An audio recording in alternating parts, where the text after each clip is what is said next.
Quero levá-los à leitura da palavra do Senhor. O texto é conhecido, abramos nossas Bíblias, agora pode desligar porque não vai usar mais. Mateus capítulo 6. Evangelho de Mateus, o primeiro dos evangelhos, capítulo de número 6, também conhecido como meia dúzia.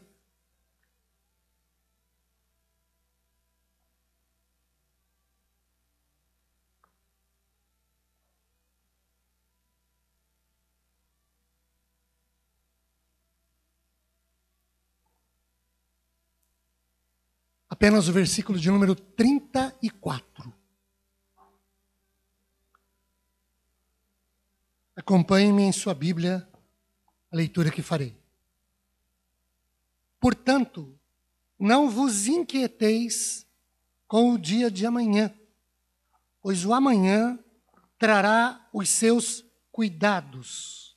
Basta ao dia o seu próprio mal.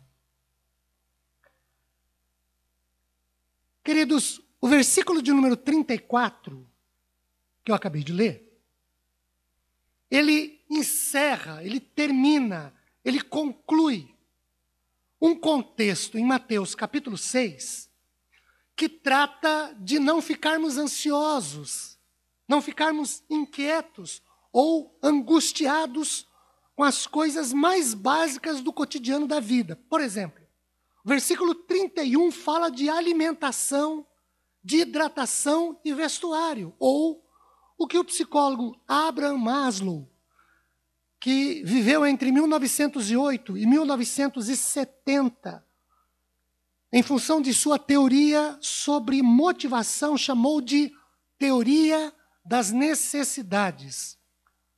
Ele propõe a noção de necessidades como fonte de energia das motivações existentes no interior das pessoas. Na teoria, o Maslow diz que comer, beber, se vestir, entre outras coisas, ocupam a base de uma pirâmide que ele chama de pirâmide das motivações fisiológicas básicas de sobrevivência do ser humano.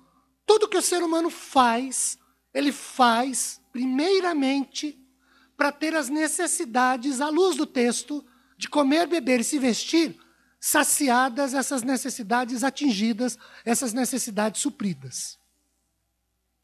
A ansiedade no texto, que envolve os versículos 25 a 33, que é o que a gente chama na teologia de contexto imediato do versículo 34, que acabamos de ler de Mateus 6, ela é apresentada como uma incerteza aflitiva, um desejo ardente, difícil de controlar, quem é ansioso sabe disso, desencadeada a ansiedade por aborrecimentos sofridos ou por perdas, que, em tese, leva a pessoa a não se preocupar consigo mesma, surgindo daí um desleixo, uma falta de preocupação com a própria aparência.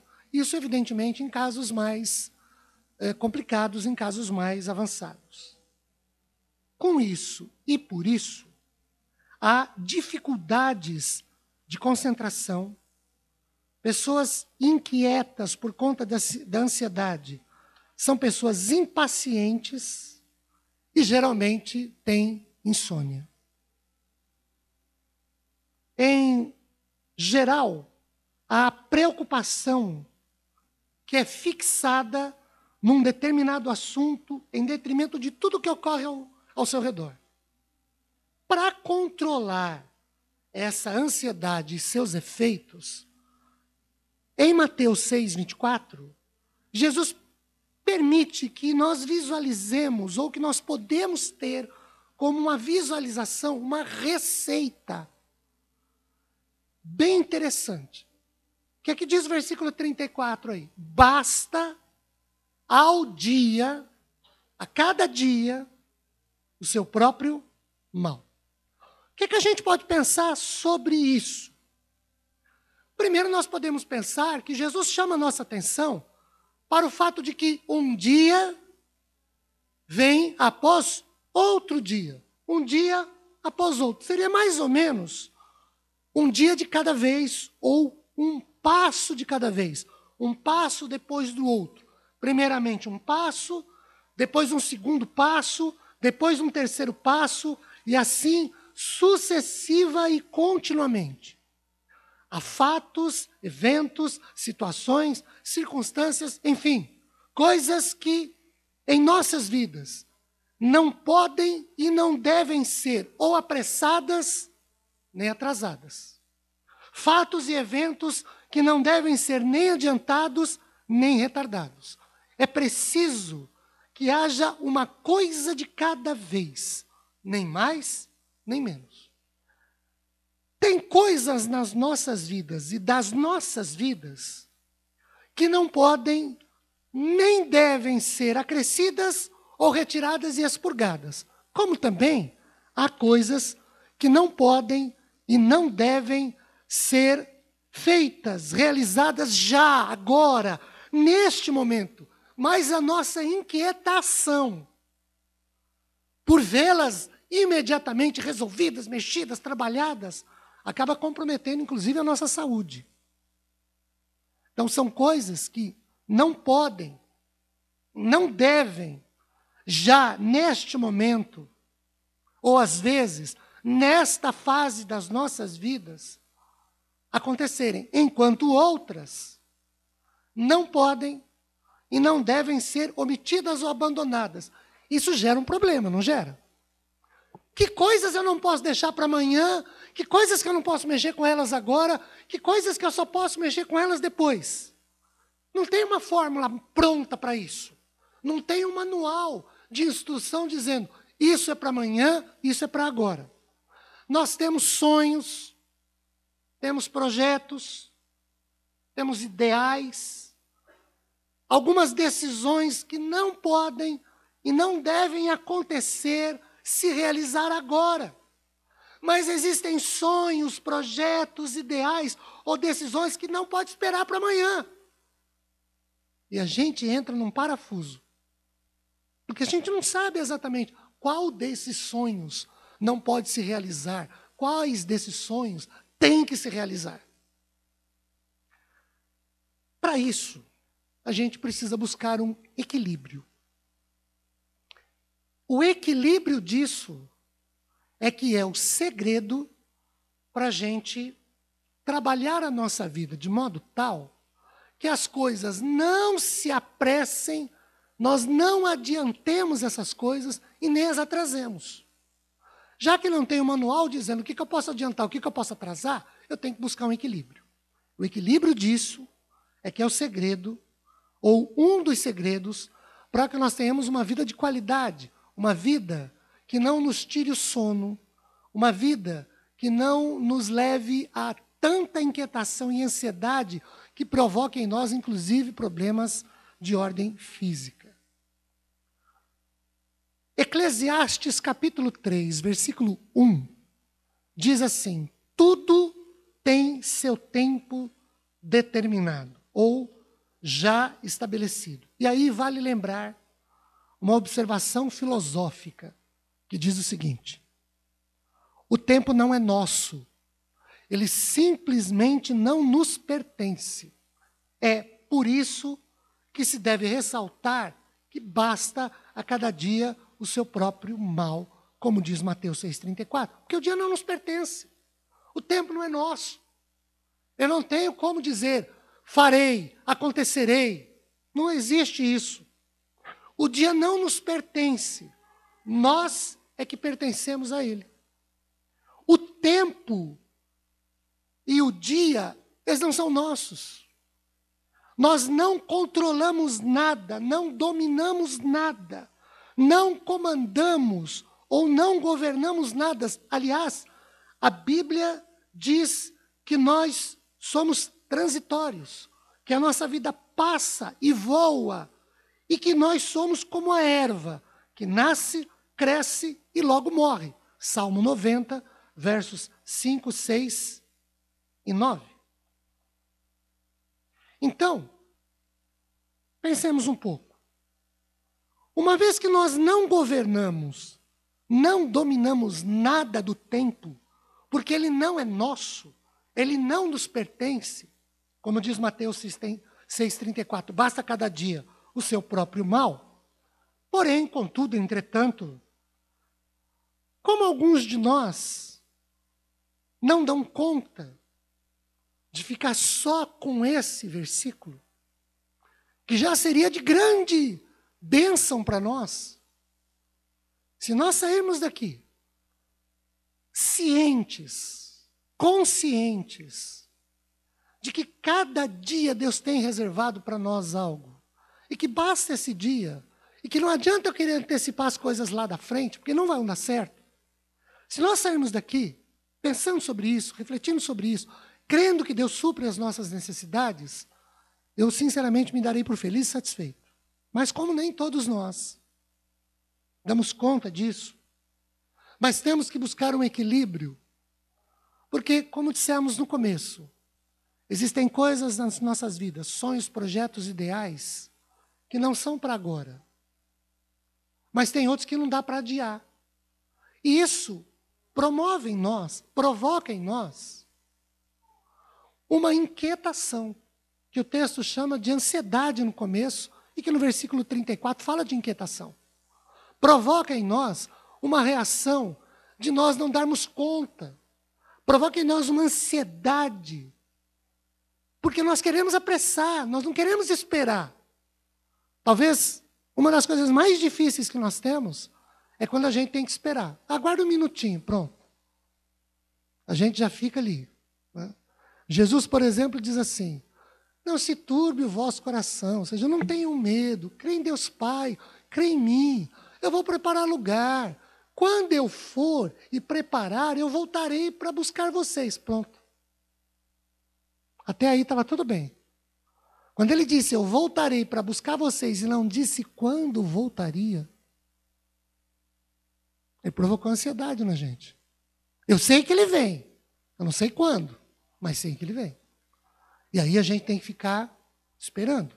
E alguns não dão conta de ficar esperando e querem apressar a volta do Senhor. Isso é só um detalhe, fora outras coisas. Muito bem. Temos que buscar um equilíbrio para viver uma vida menos aflitiva, uma vida menos ansiosa, uma vida menos angustiada, ter uma melhor qualidade de vida. Para isso, eu quero levá-los a 3 orientações que Mateus 6 nos permite visualizar. A primeira delas está no versículo 31. Não sejamos pessoas inquietas. Ou seja, nós não devemos permitir que a ansiedade ou a aflição pelo alimento material, pelo vestuário, pela casa e outras coisas que são temporais, mas que envolvem o nosso sustento, nos incomodem. Tirem de nós a paz interior, tirem de nós o sono, nos deixem com dores no corpo todo por causa de preocupações. Alguém disse certa vez que a ansiedade ou a solicitude, ou, no nosso contexto, a inquietação, ela nasce da falta de fé. Porque onde começa a ansiedade, onde se inicia a inquietação, aí mesmo termina a fé. O Salmo 131, verso 2, nos diz, a partir do que o salmista tem de sua experiência, que ele fez calar e sossegar a sua alma, ou ele trabalhou a sua inquietação. Se nós queremos ter uma vida de melhor qualidade, uma vida menos angustiada, menos incerta, menos aflitiva, nós precisamos aprender a não sermos inquietos, a não permitir que essas coisas que nos rondam tirem de nós a paz, a tranquilidade, o sossego e a confiança no Senhor, minimamente. Uma segunda orientação que nós podemos extrair de Mateus 6 está no versículo 26. Nós precisamos aprender a observar as coisas ao nosso redor, à nossa volta, e notar como Deus cuida e trata de todos e de tudo. Vejam, no versículo 26, Jesus chama a atenção dos seus seguidores para que eles observem, para que eles notem, para que eles olhem as aves do céu, no versículo 26 e no versículo 28, os lírios do campo. E ele diz, e ele afirma, nos assegurando como seus seguidores, que nós valemos muito mais do que qualquer das criações de Deus, no versículo 30. São partes simples da criação. Não trabalham como trabalham os seres humanos, porém, Deus cuida de cada um desses segmentos da criação e cuida com detalhes. O verso 27 diz que nós não podemos acrescentar um côvado, 2 palmos, mais ou menos 44 centímetros, ao curso das nossas vidas. Então, de fato, queridos, basta cada dia o seu mal, porque eu não posso mexer com o que vem daqui a pouco. Eu preciso aprender a olhar como Deus cuida do que está ao meu redor. E Ele apresenta a natureza como um fato a ser observado. Se nós quisermos uma vida com melhor qualidade, se nós quisermos uma vida menos angustiada, menos cheia de incertezas, rodeada de incertezas, menos aflitiva, nós precisamos aprender a olhar para a criação e ver que Deus cuida da planta, Deus cuida da ave, e que nós valemos muito mais do que isso. Então, Ele mesmo diz, ora, se Deus cuida disso, não vai cuidar de vocês, que valem muito mais? O problema é que nós, às vezes, não aprendemos a olhar e ver que o cuidado de Deus dispensado a essas criações é para nos ensinar que Ele cuida de nós também. Que Ele olha para nós também. E aí eu queria que você olhasse para quem está do seu lado e dissesse assim, Deus cuida de você. Olha aí, pode falar. Deus cuida de você. Uma terceira coisa que nós podemos observar está no versículo de número 33. Deus tem que ser o centro de nossas vidas. Isso significa que ao invés de nós nos preocuparmos e perdermos o sono, a fome, a paz, a tranquilidade, por causa de alguma coisa que nos aflija, nós precisamos ter Deus no centro das nossas vidas e o buscarmos em primeiro lugar ou antes de fazer qualquer coisa, antes de tomar qualquer decisão, antes de fazer qualquer escolha. Quando o texto diz para nós buscarmos o Senhor em primeiro lugar, significa que se alguma coisa existir que nos perturbe, que nos deixe inseguros, incertos, nós devemos, tendo Deus no centro de nossas vidas, buscá-lo antes. Em primeiro lugar. O dia de amanhã não nos pertence. Já citamos aqui a ideia da filosofia. Mas pertence a Deus. Nós não controlamos nada, mas Deus controla. Ter Deus no centro das nossas vidas significa depender dele antes, em primeiro lugar, do que depender de nós mesmos e dos outros. Queridos, ter Deus no centro das nossas vidas significa confiar nele antes de confiar em nós mesmos, nos nossos recursos, nas nossas capacidades e nos outros. A expressão base da nossa exposição de hoje, lá em Mateus 6,34, diz, basta a cada dia o seu próprio mal. E aí eu não posso usar de uma filosofia que seria mais ou menos parecida com a letra de uma canção popular que diz, deixa a vida me levar, vida leva eu. Mas posso e devo usar as palavras do Salmo 37. Entrega o teu caminho ao Senhor, confia nele, e o mais ele fará. Mas eu preciso entregar meu caminho antes. Confiar nele antes. A frase basta cada dia o seu próprio mal não é nós não nos responsabilizarmos nem pelo básico, mas é um buscar, um confiar, um depender de Deus, em primeiro lugar, para aquilo que é básico. É possível viver uma vida equilibrada, uma vida menos angustiada, menos aflitiva, menos cheia, menos rodeada de incerteza e de inseguranças? Claro que é. É fácil? Lógico que não. Se fosse fácil, Jesus não teria dito isso e a gente não estaria aqui hoje falando sobre esse assunto. É claro que não é fácil, mas é possível. E à luz do que nós acabamos de observar, existem 3 princípios. Primeiro, eu não posso continuar inquieto. Eu preciso parar de ficar inquieto. Aquilo que me inquieta, que me tira a paz, que me rouba o sossego, eu preciso parar com isso. Eu paro com isso quando eu olho como Deus cuida da criação. Por isso Jesus diz: observai os lírios do campo, observai as aves do céu. Veja como Deus cuida delas, como Deus trata delas. Vocês valem muito mais do que aves e do que lírios. Terceiro, eu preciso ter Deus no centro da minha vida e buscá-lo antes de qualquer atitude a ser tomada, antes de qualquer coisa a ser feita, antes de qualquer decisão a ser firmada. E eu quero orar com você sobre isso. Mas quero que você pense aí sobre o seguinte: o que tem te deixado inquieto? O que é que tem te incomodado? Pensa sobre isso. Agora que enquanto você pensa, tente observar como Deus cuida da criação. Você vale muito mais do que a criação.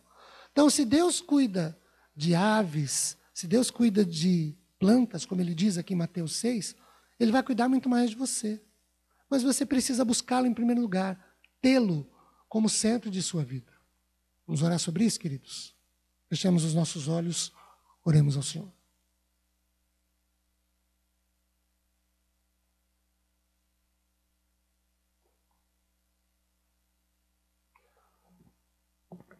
Pai, talvez seja impossível não nos preocuparmos, mas é absolutamente possível controlar a preocupação. Talvez seja impossível nós não nos inquietarmos num ou no outro momento, mas é absolutamente possível que nós controlemos essa inquietação. Como fazer? Olhando para como o Senhor cuida da tua criação e lembrarmos-nos de que nós somos muito mais valiosos para o Senhor do que a criação.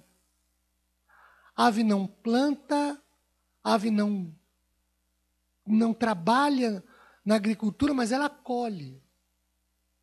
O lírio, ele não costura, ele não se veste com vestimentas, mas a tua palavra diz que nem Salomão, com toda a sua riqueza e glória, se vestiu tão belamente como se vestem os lírios. E a tua palavra diz que nós somos mais importantes, mais valiosos do que o lírio e de que uma ave. O problema, Senhor, é que nós não te buscamos em primeiro lugar. Nós vamos tomando decisões, vamos fazendo escolhas, vamos fazendo. E depois, quando muita coisa já foi, já se deu, quando nós perdemos a paz interior, quando o nosso sono foi de nós, quando a nossa saúde mental, física e até espiritual está prejudicada, aí nós paramos para te buscar. Nós buscamos primeiro os nossos recursos, a nossa capacidade, a nossa inteligência, o nosso jeitão de fazer, e aí nós erramos. Saímos daqui nos lembrando que basta cada dia o seu mal e entreguemos esse dia ao Senhor. Isso não significa que nós sentaremos, cruzaremos os braços e, como dissemos aqui a letra de uma música muito popular, deixa a vida me levar, a vida leva eu. Não é nada disso não, Senhor. Mas entreguemos os nossos caminhos, os nossos sonhos, os nossos projetos, os nossos ideais. Antes de fazer qualquer coisa, busquemos o Senhor, entreguemos tais coisas ao Senhor, tais projetos ao Senhor e deixemos que o Senhor nos dirija, nos guie, nos oriente. capacitando-nos para que essas coisas se realizem. Ajuda-nos a ter esse equilíbrio entre fazer, realizar e esperar. Ajuda-nos a controlar essa inquietação. Como diz o salmista, nós aprendamos a fazer sossegar e calar a nossa alma. Aprendamos no Senhor te buscando. Oremos em nome de Jesus. Amém, Senhor.